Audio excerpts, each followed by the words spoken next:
Simple tips on how to get your ex back. Your emotions and actions can get them back. I really have asked myself how to get my ex back. I also know all the emotions that you are feeling. The hurt, lonely and desperate feelings that drive you nuts day and night.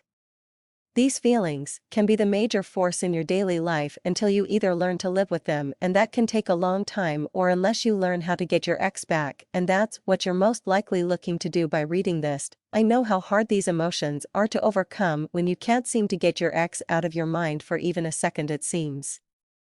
But you really have to try and at least get your mind thinking in the right direction and not on all the negative feelings. You have to work out a plan and get it working in your favor and not against you. You probably feel like your ex has the upper hand in how the relationship ends or progresses, that they can dictate if you communicate or not. And when you finally do get your chance to talk to your ex, then everything you have thought about saying and doing goes out the window, and you end up blowing your top in frustration, saying and doing all the wrong things.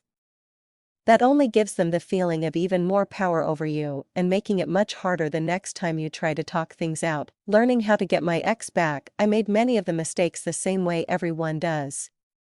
They don't teach these things about relationships in schools, and we are left to try and figure things out with the advice of others that have been through it and know something about how to resolve a crisis in our lives. That's why I'm trying to help, because I had been there in that crisis and had to learn how to get my ex back and know how lost and powerless you feel. You can get your ex back if you will control your emotions, even if it is very hard. You can if you really put your energy into it. Giving yourself and your ex some time away from one another sometimes can work wonders. It will allow you to communicate without all the shouting, arguing, and hurt feelings. You never really know, your ex could need just a little time to miss you and think about the relationship.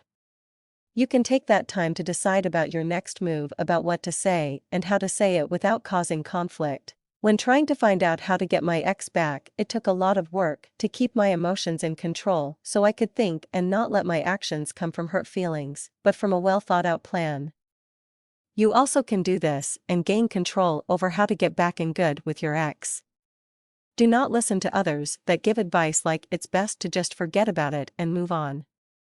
Because it is you and your ex only that can make that decision. So on that one thing, you can follow your own heart.